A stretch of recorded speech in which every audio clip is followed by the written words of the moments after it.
Good day, welcome to the BIE 420 semester project presentation. Today we'll be looking at a case study that is based on a woman in her 40s who's a single mother who has got an apartment with 2 bedrooms and 1 bathroom in Linwood Manor. She's looking at 3 options for future use of her apartment.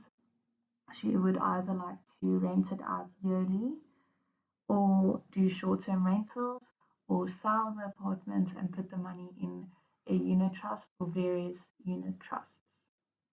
She is moving away out of Pretoria, and this also needs to be taken into account. What you're looking at right now is my research data from rentals.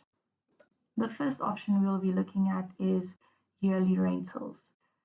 So we were given the option of increasing the rents 8% per year if tenants change.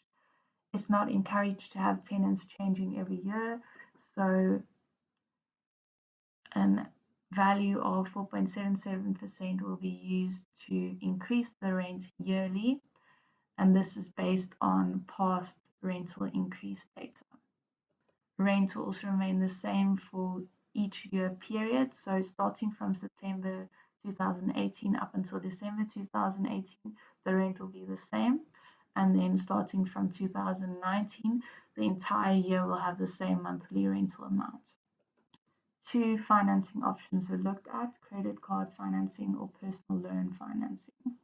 The credit card financing options were done in timelines of 1 year, 3 year, or 5 years.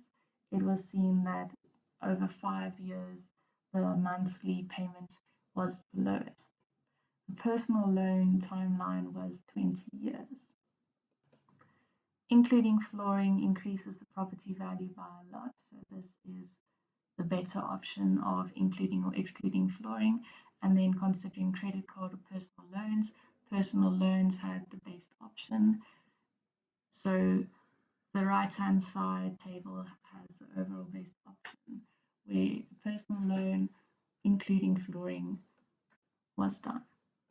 The next option we looked at was short-term rentals via Airbnb. So research was done on Airbnb properties in the Linwood area. Airbnb gave the information that the cheapest accommodation per night is 300 Rand per night, and the most expensive accommodation is 1,050 Rand per night. Taking into account the facilities offered from our property and then the properties on Airbnb, the price that could be charged per night is 677 Rand per night. Domestic fees have to be charged for each guest. So assuming that a guest only stays 1 night, the domestic fees will be 200 Rand per day and then multiplied by the occupancy of the house. Airbnb gives information that occupancy can be assumed to be about 50%, so we worked on average with 53%. So this gives occupancy per month of 16 days, and then 16 days the domestic worker will have to come and clean. So the domestic fees will be 3,200 Rand per month. Airbnb charges a commission of 3% on income. This can be seen in the table. And then levies, rates, and taxes. The assumption was made that the levies, rates, and taxes have to stay the same for each yearly period, as seen in the table. Looking at financing options, credit card or personal loan.